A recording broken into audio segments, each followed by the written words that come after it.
शक्तीपीठ रद्द, शक्तीपीठ रद्द, जमीन आमच्या हक्काची, नाही कुणाच्या बापाची, जमीन आमच्या हक्काची, नाही कुणाच्या बापाची, एकच जिद्दा, शक्तीपीठ रद्द शक्तीपीठ महामार्ग रद्द, झालाच पाहिजे, शक्तीपीठ महामार्ग रद्द, झालाच पाहिजे, शक्तीपीठ महामार्ग रद्द. झालाच पाहिजे. पाटील सदस्य शक्तीपीठ विरोधी संघर्ष समिती वाळवा तालुका महाराष्ट्र शासनाच्या नवीन रेखांकनाप्रमाणे मंजूर झालेला शक्तीपीठ महामार्ग वाळवे तालुक्यातील 11 गावांमधून जात असून या ठिकाणी आमच्या टोटल वाळवे तालुक्यामधली 852 एकर जमीन जी आहे ही शक्तीपीठाच्या जमिनीखाली भिंतीखाली येणार आहे.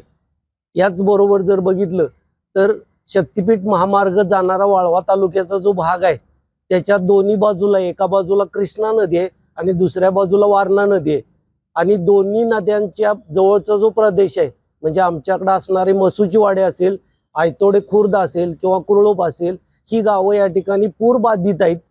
सध्या सांगलीमध्ये या ठिकाणी पूर परिस्थिती निर्माण होण्याच्या अगोदर या ठिकाणी आमच्याकडे पुराची, या ठिकाणी नदीनं पुराची पातळी ओलांडलेली असते. शक्तीपीठ महामार्गाची जर भिंत या ठिकाणी आडवी उभी राहिली तर या ठिकाणी आमची ही 2 गावं जी आहेत ही विस्थापित करावी लागतील.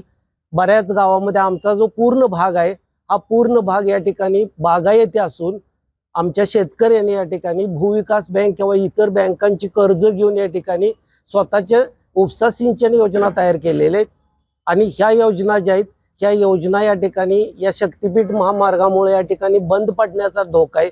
याचबरोबर बरेचशी कुटुंब या ठिकाणी भूमिहीन होणार आहेत. काही कुटुंब जी आहेत ही कुटुंब बेघर होणार आहेत. आमची महाराष्ट्र शासनाला अशी विनंती आहे की या ठिकाणी हा शक्तीपीठ महामार्ग या ठिकाणी रद्दच करावा. कोणाची मागणी नसणारा अनावश्यकरित्या लादला गेलेला शक्तीपीठ महामार्ग आहे तो होऊ नये अशी आमची या ठिकाणी स्पष्ट भूमिका आहे.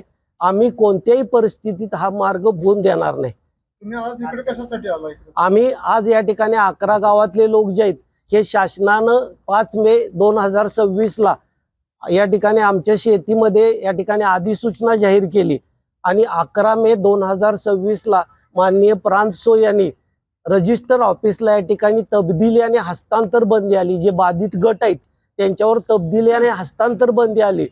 त्याच्या हरकती आदरणीय जिल्हाधिकारी साहेब यांना देण्यासाठी या ठिकाणी आम्ही 11 गावातले शेतकरी, बाधित शेतकरी जे हे या ठिकाणी इथं हजर झालेलं आहे. माझं नाव सचिन जाधव, शक्तीपीठ विरोधी संघर्ष समिती वाळवा तालुका सदस्य आहे.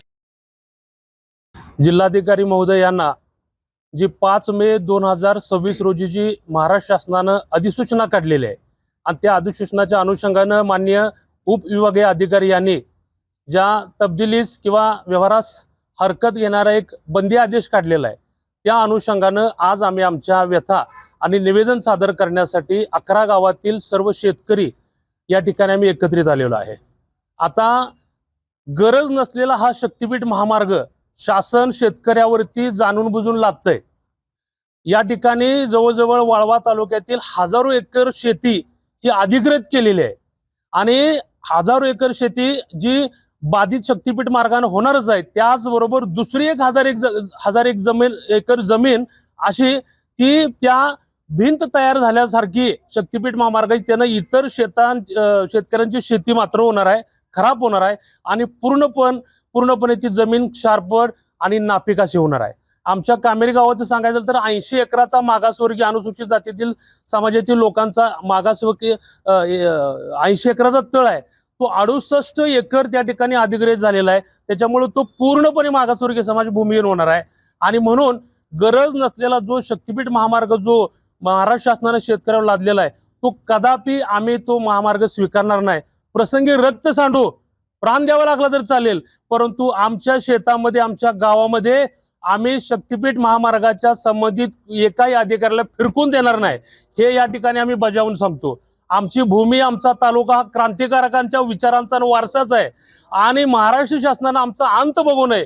तत्काळ आमच्यावरती जो अन्याय करत लागलेला शक्तीपीठ महामार्ग आहे तो तातडीने रद्द करण्यात यावा. अन्यथा ह्याचे परिणाम याच्या पुढच्या दिवसामध्ये शासनाला झाल्याशिवाय दिसणार नाहीत हे या ठिकाणी मी सांगतो.